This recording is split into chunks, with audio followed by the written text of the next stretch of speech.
নমস্কার। আজকের এই ভিডিওতে আমি আপনাদের একটা স্বরচিত মানে নিজের লেখা প্রবন্ধ পাঠ করে শোনাবো। প্রবন্ধটি রাহুল দ্রাবিড়কে নিয়ে লেখা। আসুন তাহলে দেরি না করে প্রবন্ধ পাঠ শুরু করা যাক। রাহুল দ্রাবিড় ভারতীয় ক্রিকেট দলের একজন প্রাক্তন ব্যাটসম্যান। সৌরভ গাঙ্গুলির পর তিনি জাতীয় দলের অধিনায়ক হয়েছিলেন। রাহুল দ্রাবিড়কে ইতিহাসে সবচেয়ে হতভাগ্য ক্রিকেটার বললে বোধহয় ভুল হবে না। কয়েকটি উদাহরণ দিলে ব্যাপারটা পরিষ্কার হবে।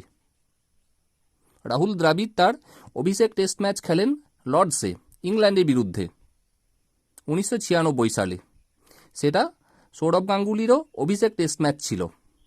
প্রথম ইনিংসে দ্রাবিড় 95 রান করেন।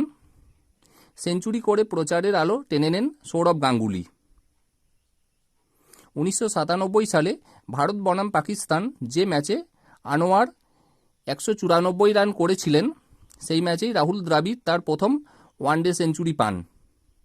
আনোয়ারের 194 রান ওয়ানডে ক্রিকেটে দীর্ঘদিন ধরে বিশ্ব রেকর্ড ছিল। পাকিস্তান সেই ম্যাচটি জিতে যায় এবং প্রচারের আলো টেনে নেন শহীদ আনোয়ার।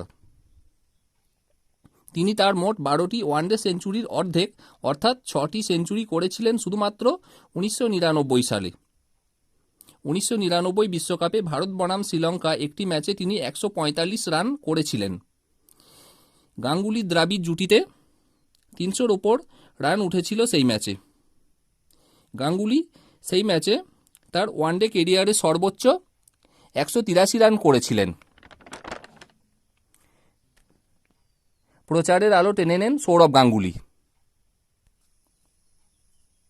2001-এর ভারত বনাম অস্ট্রেলিয়া ইডেন টেস্ট ছিল একটি ঐতিহাসিক টেস্ট। রাহুল দ্রাবিড় 180 রান করেছিলেন সেই ম্যাচে। ভিভিএস লক্ষ্মণ 281 রান পেয়েছিলেন। সেই সময় সেটাই ছিল টেস্টে ভারতীয়দের সর্বোচ্চ স্কোর।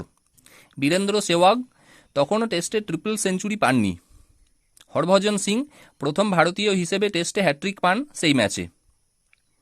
ভিভিএস লক্ষ্মণ এবং হরভজন সিংই প্রচারের আলো টেনে নেন। রাহুল দ্রাবিড় মোট 164টি টেস্ট ম্যাচ খেলেছেন। টেস্টে 36টি এবং ওয়ানডে ক্রিকেটে 12টি সেঞ্চুরি তার আছে। টেস্টে 2 ইনিংসে সেঞ্চুরি তিনি মোট 2 বার করেছেন। টেস্ট ক্রিকেটের ইতিহাসে সর্বাধিক বোলিং ডেলিভারি খেলার বিশ্ব রেকর্ড তার আছে।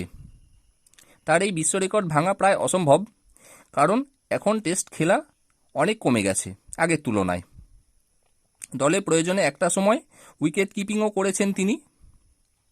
2 ধরনের ক্রিকেটেই তার 10,000 রান আছে, তবুও তিনি কোনোদিনই ক্রেডিট পাননি। উপরের উদাহরণগুলি থেকেই তা স্পষ্ট। তিনি সম্ভবত ইতিহাসে সবচেয়ে হতভাগ্য ক্রিকেটার। আমার প্রবন্ধ পাঠ এখানেই শেষ হলো। কেমন লাগলো অবশ্যই কমেন্ট করে জানাবেন। ভালো লাগলে আমার চ্যানেল সাবস্ক্রাইব করে নেবেন। দেখা হবে পরের ভিডিওতে।